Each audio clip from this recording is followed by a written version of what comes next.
하나님은 하나님의 백성에게 항상 꿈을 주시는 분이십니다.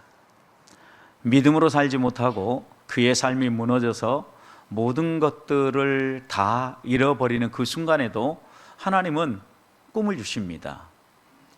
그러니까 하나님은 우리가 죄를 짓고 채찍을 들어서 때리는 그 순간에도 어떻게 하면 다시 그 상처를 싸매고 회복시켜 주실까를 생각하시면서 채찍을 드시는 분이십니다.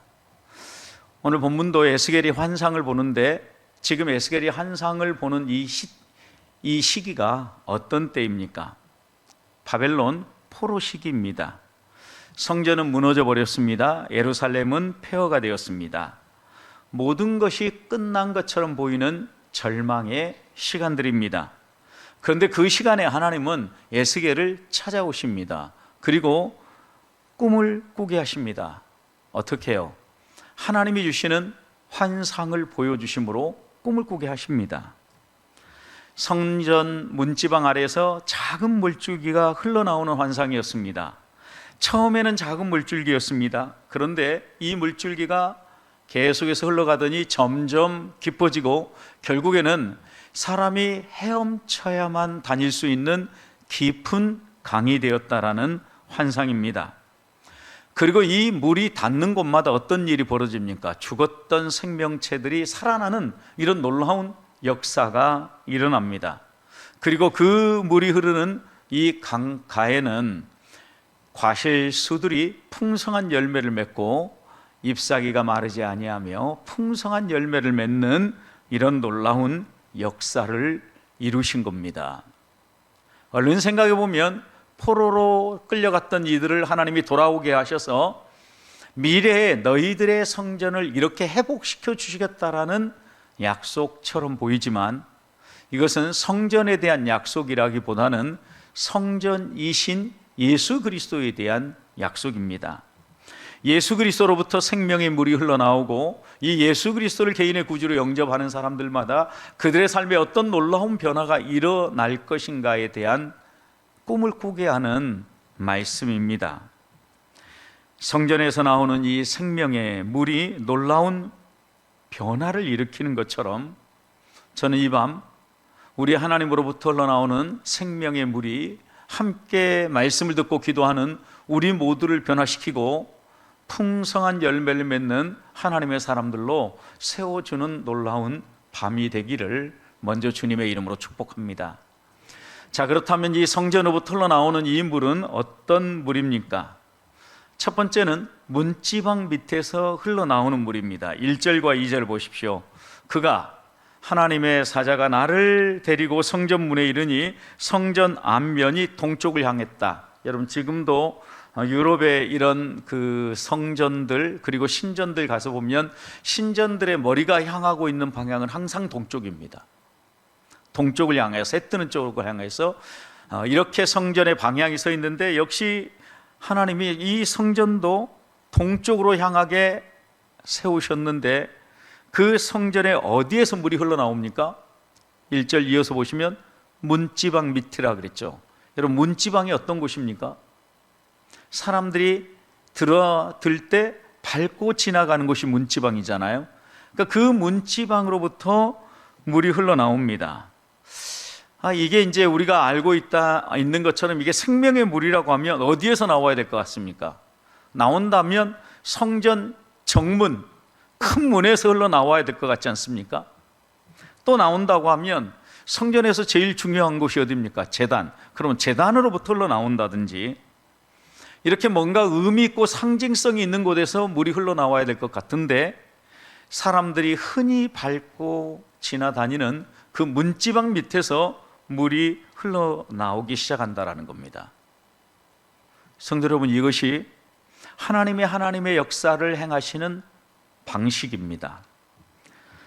하나님의 역사는 항상 작고 낮고 천한 곳에서 시작한다라는 겁니다. 우리는 하나님의 역사를 어떤 자격을 갖추고 어떤 조건을 갖춰야 이런 역사가 일어날 거라고 생각을 합니다. 그런데 아기 예수님이 어디에 성탄하셨습니까? 베들레헴 작은 곳 에브라다 곧 말 구유에 태어나셨습니다. 오늘날 이렇게 수억의 성도들이 자리하고 있는 교회가 어디에서 시작했습니까? 마가의 좁은 다락방에서 시작을 했습니다. 우리나라 1907년 평양 대부흥 운동이 어디에서 시작했고, 유럽의 신앙 대부흥 운동, 미국의 대부흥 운동이 다 어떻게 시작했는가 생각해 보십시오.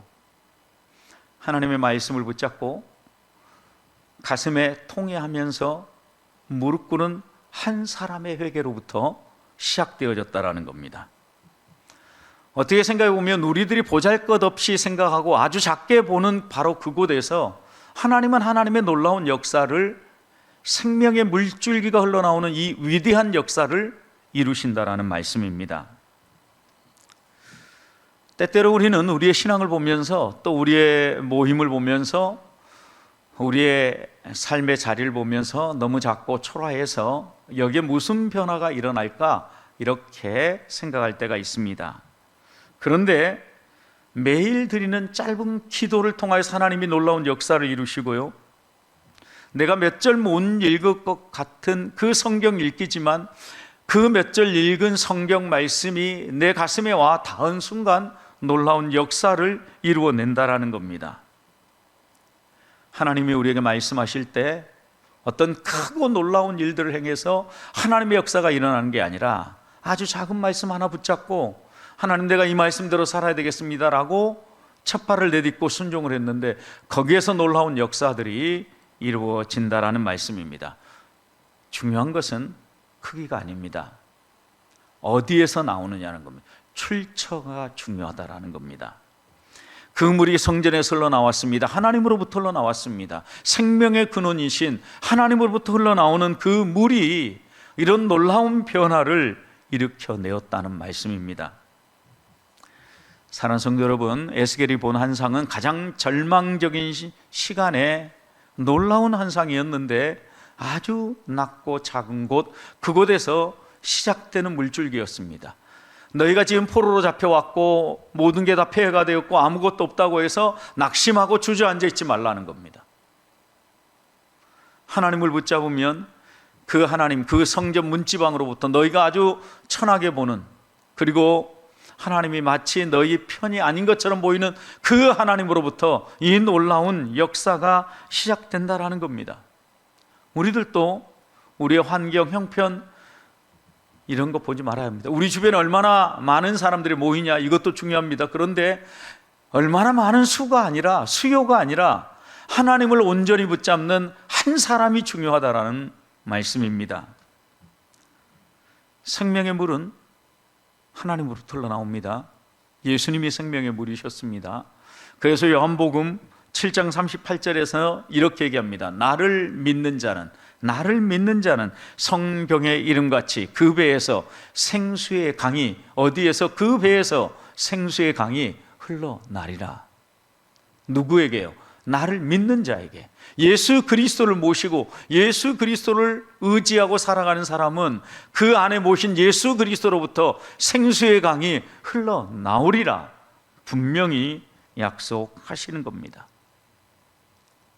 그러니 우리도 작게 시작하는 것이라고 해서 무시하지 말고, 작은 것이라고 소홀히 여기지 말고, 하나님을 온전히 붙잡고 모든 사람들이 거들떠도 보지 않는 문지방 밑이라 할지라도 바로 그곳에서 하나님은 놀라운 역사를 이루신다라는 것을 믿고, 오늘 이 밤 하나님 앞에 기도하며 우리의 작은 헌신이, 작은 순종이 생명을 일으키고 하나님의 놀라운 역사를 이루는 문지방이 될 수 있기를 주님의 이름으로 축복합니다. 두 번째는 갈수록 깊어지는 물에 우리가 좀 관심을 가져야 합니다.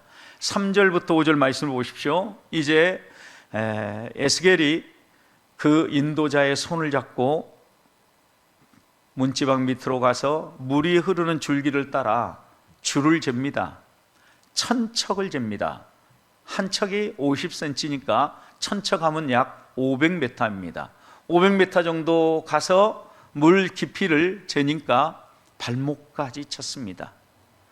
그런데 이 일을 4번 반복합니다. 천척씩 4번 반복해서 하는데 그 물 깊이가 4절 보면 다시 천척을 측량했을 때 무릎에 이르고 또다시 천척을 측량했을 때 그 물이 허리에 이르고 그리고 또다시 천척을 측량하니까 그 물이 더 이상 어떻게 할 수 없는 큰 물이 되어서 헤엄쳐야 될 물이 되었다라고 얘기합니다. 물 깊이가 어떻게 변화되는가 보십시오. 발목에서 무릎으로, 무릎에서 허리로, 허리에서 헤엄쳐야 될 충만한 물로 이렇게 변화가 되어집니다. 어떻게 생각해 보면 이것은 천천히 물이 늘어나는 것 같은데 어느 순간에 갑자기 많은 물로 변화되지 않습니까? 여러분, 발목에서 무릎 정도까지 올라올 때까지는 물이 그냥 아주 서서히 늘어나는 것처럼 보입니다. 그런데 허리에 차고 나서부터는 급속도로 물이 늘어나서 내 몸 전체를 흔들어 놓는 큰 물줄기가 된다라는 겁니다. 영적 변화와 성장도 이런 형식으로 일어난다는 겁니다. 처음에 변화는 미미합니다. 발목에 차고 있고 이 발목에 차서 갈 때에는 우리가 큰 영향력을 받지 않는 것 같습니다. 무릎이 지나고 허리춤에 오기 시작하면 그때부터 물은 급속도로 우리를 휘감고 우리를 지배하는 힘이 되어진다라는 겁니다. 이 4가지 깊이가 의미하는 바가 여러분 무엇이겠습니까? 발목의 물은 신앙의 시작을 말하는 것입니다. 이때는 신앙생활에도 참 편합니다. 왜요? 발목까지 찰 때는 내가 가고 싶으면 가고 돌아서서 가고 싶으면 돌아서 가고 물을 내 마음대로 통제할 수 있는 시기입니다. 그래서 이때는요, 신앙생활 하는 것과 안 하는 것이 별반 차이가 없을 정도로 편안한 신앙생활입니다. 여러분, 그런데 2번째는 무릎에 도달하는 물입니다. 이 단계는 헌신의 단계입니다. 기도하며 무릎을 꿇는 단계입니다. 서서히 물이 느껴지기 시작하는 때죠. 조금은 불편할지 모르지만, 왜냐하면 무릎까지 물이 차 보십시오. 걸어가려고 하면 약간 부담이 되지 않습니까? 속도가 나지 않습니다.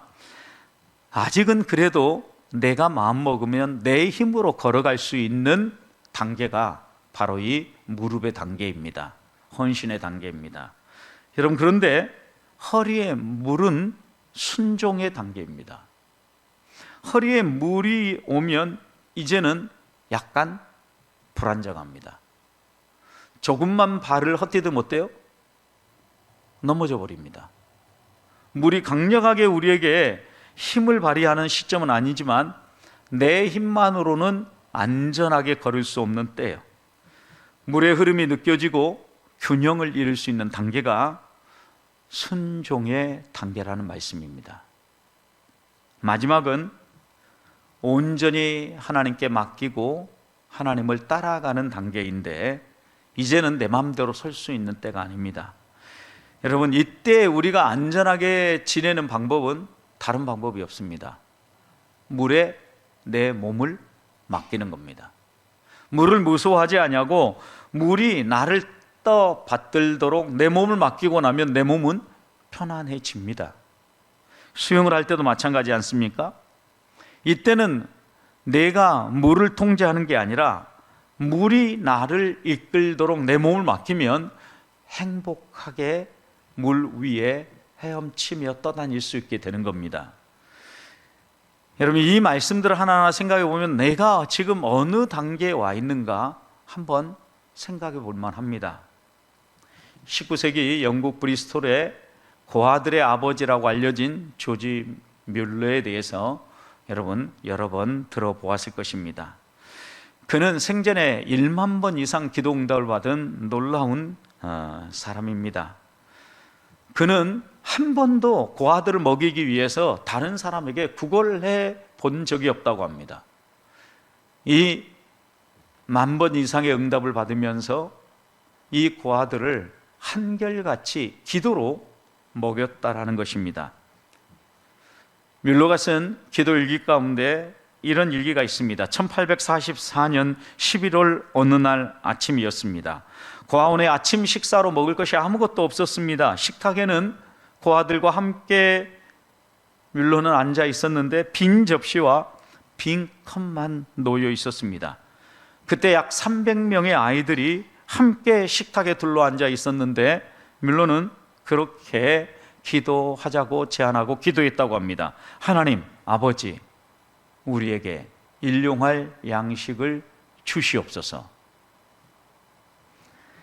그런데 이 기도가 끝나자마자 문을 두드리는 동네 빵집 주인이 찾아왔다고 합니다. 그리고 그는 이렇게 얘기했다고 합니다. 뮬러 선생님, 지난 밤 잠을 이룰 수가 없었습니다. 하나님께서 고아원 아이들에게 빵을 만들어 주라고 말씀하셨습니다. 내 마음을 움직이는데 잠을 이룰 수가 없었습니다. 그래서 새벽 2시부터 빵을 구워서 가지고 왔습니다 라고 대답했다라는 거예요. 식탁에 아무것도 없고 이제 접시에 빵이 채워졌습니다. 그런데 이 이야기가 끝나자마자 또 다른 한 사람이 찾아왔습니다. 그는 우유를 배달하는 마차 주인이었는데 고아원 앞을 지나가다가 고아원 앞 바로 그 자리에서 이 우유 배달하는 마차의 바퀴가 부러져 버린 것입니다. 그리고 이 마차 주인은 이렇게 얘기했다고 합니다. 이 우유를 다 가져가시겠습니까? 마차를 고치는 동안 우유가 상할 것 같습니다. 뮬러의 일기에 이렇게 썼습니다. 나는 하나님을 50년 넘게 알았지만 그분을 신뢰하면 할수록 그분이 더 신실함을 나는 발견했습니다. 나는 처음에는 발목의 물에서 시작했습니다. 그러나 지금은 헤엄쳐야만 하는 깊은 곳에 있습니다. 여기서 나는 물이 나를 완전히 떠받치는 것을 경험했습니다 라고 일기에 남겼습니다. 사랑하는 성도 여러분, 누구나 우리도 조지 뮬러처럼 첫 시작부터 헤엄치는 단계에 있는 사람은 아무도 없습니다. 뮬러도 발목부터 시작했습니다. 누구나 발목부터 시작합니다. 뮬러는 발목에서 멈추지 않고 헤엄치는 그 단계까지 하나님을 끝까지 신실하게 신뢰하고 나아간 것입니다. 계속 깊은 곳으로 나아간 것입니다. 그가 빈 접시를 앞에 두고도 고아의 아버지로서 그들과 함께 간절히 일용할 양식을 달라고 기도할 수 있었던 것은 그의 몸을 온전히 맡기며 헤엄칠 줄 알았기 때문입니다. 하나님이 먹이시고 하나님이 책임진다라는 것을 믿었기 때문입니다. 그러니 이런 말도 안 되는 놀라운 일들이 일어나는 것입니다. 사랑하는 성도 여러분, 여러분은 지금 어느 깊이에 있습니까? 많은 성도들이 발목이나 무릎 정도에 머뭅니다. 왜요? 두렵기 때문입니다. 헤엄을 칠 줄 모르는 사람은, 수영을 할 줄 모르는 사람은 무릎 이상의 물이 다가오면 그 다음부터는 균형을 잃을까 봐 걱정이 되어지고 이러다가 죽을 건 아닐까 두려워한다는 말씀입니다. 깊은 곳은 내가 통제할 수 없다라고 생각하기 때문입니다. 내가 통제하는 삶이 안전하다고 생각하는 것입니다. 그러나 신앙의 길은 내가 통제하는 삶이 아닙니다. 내 몸을 주님께 맡기는 것입니다. 하나님이 나를 이끌어가도록 내 몸을 주님께 완전히 맡기는 것, 이것이 무엇입니까? 믿음입니다. 신뢰입니다. 이것이 하나님의 역사를 이루는 것입니다. 하나님은 오늘 우리들에게 너는 지금 어디에 있느냐라고 물으시고 한 해가 마무리돼가는 이 길목에서 다시 한번 너의 인생을 완전히 하나님께 맡기는 믿음의 사람이 되라고 초청하고 있는 겁니다. 우리 주님은 베드로에게도 깊은 데로 가라고 했습니다. 그리고 그곳에 그물을 내리라고 했습니다. 그물이 찢어질 정도로 물고기가 잡혔습니다. 하나님은 때때로 우리들에게 말도 안 되는 일들을 시킬 때가 있습니다. 그러나 분명한 것은 깊은 데로 가고 내 몸을 완전히 하나님께 맡길 때 하나님의 역사를 경험할 수 있다는 겁니다. 이 밤 한 해가 가기 전에 하나님, 저도 제 몸을 완전히 맡길 수 있도록, 하나님의 손에 완전히 맡길 수 있도록 내 삶을 인도하여 주시옵소서. 기도하며 깊은 곳으로 나아가는 성도들이 되시기를 주님의 이름으로 축복합니다. 마지막입니다. 이 물은 생명을 살리는 물이었습니다. 여러분, 깊은 데로 가는 이 물, 갈수록 깊어지는 이 물은 생명을 살리는 물이었는데 8절 보십시오. 그가 내게 이르시기를 이 물이 동쪽으로 향하여 흘러 아라바로 내려가서 바다에 이르니 이 흘러내리는 물로 그 바다의 물이 어떻게 되리라? 되살아나리라 그랬어요. 9절, 이 강물이 이르는 곳마다 번성하여 모든 생물이 어떻게 돼요? 살아나고 또 고기가 어떻게 돼요? 심이 많으리라. 여러분, 이 물이 흘러내려가는 죽은 바다, 그 죽은 바다는 어딜까요, 여러분? 죽은 바다? 사해예요, 사해. 죽은 바다. 여러분, 바다 중에 가장 염분의 농도가 높은 바다가 사해 아닙니까? 여러분, 지면보다도 이 수면이 약 400m나 아래에 있는 사해이지 않습니까? 어떤 생물도 살 수 없는 곳입니다. 사람도 가만히 있으면 둥둥 뜨는 곳이지 않습니까? 그런데 성전에서 나온 이 물이 흘러 이 사해로 들어가자 어떤 일이 벌어집니까? 그 물이 되살아난다라는 거예요. 전혀 물고기가 살 수 없는 그 바다가 물고기가 헤엄치고 많은 물고기가 머무는 그런 생명의 물로 변화되어진다라는 말씀입니다. 여러분, 우리의 삶에도 이런 사해 같은 부분이 있지 않습니까? 아무리 노력해도 오랫동안 애써도 고쳐지지 않는 성품, 또 그렇게 끊어내려고 해도 끊어지지 않는 습관, 중독, 이런 것들, 그리고 그렇게 풀어보려고 해도 풀리지 않는 어려운 관계, 갈등의 문제죠.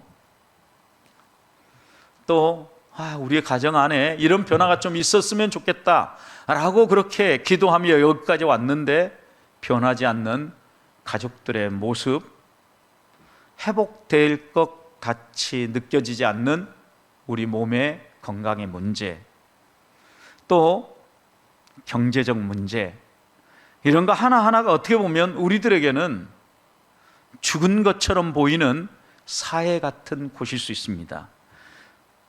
우리는 때때로 이렇게 이야기합니다. 이 부분은 절대 안 바뀔 거야. 이건 안 바뀌어. 이미 죽었어. 포기하자. 이렇게 우리는 자주 말하곤 합니다. 하지만 성전에 생명 있는 이 물이 나와서 맞닿은 사해 물을 보십시오. 죽었고 아무것도 살 수 없는 그 물이 물고기가 헤엄치며 살 수 있는 생명의 물로 변화된다는 거죠. 하나님이 고치지 못할 사람은 아무도 없고 하나님이 살려내지 못할 죽은 것은 아무것도 없다라는 겁니다. 12절 중반절을 보십시오. 그 물이 어디에서 나온다고 했습니까? 성소에서 나온다고 했습니다. 성소, 하나님으로부터 나오기 때문에 그 물이 어떤 죽은 것이라도 살려내는 힘이 있는 겁니다. 그냥 물이 아닙니다, 여러분. 하나님으로부터 흘러나오는 생명의 물이기 때문입니다. 하나님으로부터 흘러나오는 은혜의 물이기 때문입니다. 하나님은 생명의 근원입니다. 하나님은 우리의 모난 부분 얼마든지 다듬으실 수 있습니다. 고치지 못할 사람이 없습니다. 이런 놀라운 하나님의 손길이 닿으니까 12절 보십시오. 강 좌우 가에는 각종 먹을 과실나무가 자라는데 여러분 어떤 일이 벌어집니까? 그 잎이 시들지 아니합니다. 열매가 끊어지지 않습니다. 그리고 매달 새 열매가 맺힙니다. 여러분, 이런 놀라운 역사가 왜 일어납니까? 그물이 성소에서 나오기 때문이에요. 하나님이 만지시니까 이런 놀라운 일이 벌어지는데 세 가지 아주 중요한 특징이 여기에 나오지 않습니까? 시들지 않습니다. 무엇이요? 잎이 항상 푸르는 삶을 살게 해주시겠다라는 거예요. 하나님이 약속하시는 삶입니다. 또 열매가 끊어지지 않습니다. 계속해서 지속적인 열매가 맺혀진다는 겁니다. 한두 번 반짝하고 끝나는 인생이 아니라는 거예요. 하나님이 그 삶을 온전히 하나님 앞에 맡기고 성소로부터 나오는 생명의 물을 맛보면 지속적으로 열매를 맺는다라는 겁니다. 매달 새 열매가 맺힙니다. 1년에 한 번 맺히는 열매가 아닙니다. 매달 맺힙니다. 계속해서 새로운 생명이 태어나고 계속해서 새로운 열매가 맺혀지고 계속해서 놀라운 변화가 일어난다라는 겁니다. 어떻게 해요? 하나님으로부터, 성소로부터 이 물이 흘러나오기 때문입니다. 시편 1편 어떤 사람이 복이 있다라고 얘기했습니까? 하나님의 말씀을 주야로 묵상하는 사람인데 그 묵상한 사람이 왜 복이 있습니까? 그는 시냇가에 심은 나무가 시냇가에 심은 나무와 같아서 시절을 쫓아 열매를 맺으며 그 잎사귀가 마르지 아니하는 것, 이런 놀라운 은혜와 복을 누리게 된다는 거죠. 다른 말로 표현하면 시냇가에 심겨진 나무라는 것은 그 나무의 뿌리가 어디에 닿았다는 겁니까? 물줄기에 닿았다라는 거예요. 여러분, 그러니까 우리의 인생에 놀라운 변화가 지속되어지고 풍성한 열매가 매달 새로 맺히며 잎사귀가 마르지 않는 푸르른 삶을 사는 비결은 우리의 뿌리를 어디에 박아야 됩니까? 성소에 박아야 된다라는 거예요. 하나님께 박아야 된다는 거예요. 하나님께 뿌리를 내리고 하나님으로부터 오는 생명을 공급받을 때 우리 안에 이런 놀라운 역사가 반복되어진다라는 겁니다. 그러면 한 해를 마무리하면서 우리는 또다시 이렇게 우리 스스로에게 물어야 합니다. 나의 영적 뿌리는 어디에 있는가? 어느 교회가 아닙니다. 여러분, 내가 이제까지 신앙생활을 하고 내가 거듭났던 어떤 그 교회가 나의 신앙의 뿌리가 아닙니다, 여러분. 내가 예수님을 만났던 그 교회가 뿌리가 아니라 나를 찾아오시고 나를 만나주신 하나님, 그분이 나의 영적인 뿌리라는 겁니다. 그 하나님은 어디든 계십니다. 우리가 어디를 가든 하나님은 떠나지 아니하십니다. 그리고 그 하나님 우리를 바꿔놓으시고 우리로 하여금 이 생명의 물줄기가 되어서 우리도 같이 흘러가기를 원하시는 겁니다. 다른 말로 표현하면 이 생명의 물은 우리만을 위해서 주지 않았다라는 겁니다. 여러분, 물이 멎어 있으면 어떻습니까? 그 물은 고이게 되어 있고 썩게 되어 있습니다. 물은 흐를 때 그 생명력을 유지합니다. 하나님이 우리에게 흘러와서 우리를 변화시킨 이 생명의 물, 복음은 우리를 통하여서 계속해서 흘러갈 때 이 풍성한 생명의 열매가 지속되어진다라는 말씀입니다. 하나님은 우리에게 이 생명의 놀라운 역사를 경험하고 이 놀라운 생명의 물을 우리 이웃들에게로, 우리 주변에로 흘려보내라고 말씀하는 겁니다. 생명의 물, 나를 살리는 물, 풍성한 열매를 맺게 만들고 하나님을 바라보며 행복하게 살아가게 하는 이 물, 예수 그리스도의 십자가와 부활입니다. 복음입니다. 이 복음의 물이 우리를 흘러넘치게 만들고 이 복음의 물이 우리 안에서 생수의 강처럼 기쁨이 흘러넘치게 만들고 이 놀라운 복음이 우리 앞에 아무리 깜깜한 절망적인 환경이 펼쳐져도 넉넉히 이기고 나갈 수 있는 힘이 된다라는 말씀입니다. 사랑하는 성도 여러분, 한 해를 마무리하면서 꿈을 꾸십시다. 하나님, 내가 가는 곳마다 생명의 물이 흘러가게 해 주시옵소서. 나로부터 시작하여서 이 놀라운 역사가 내 주변에 넘쳐가게 해 주시옵소서. 함께 기도하면서 생명의 물이 가득 흘러넘치는 변화와 하나님의 역사를 맛보며 신앙생활하는 우리 보배의 성도들이 되시기를 주님의 이름으로 축복합니다.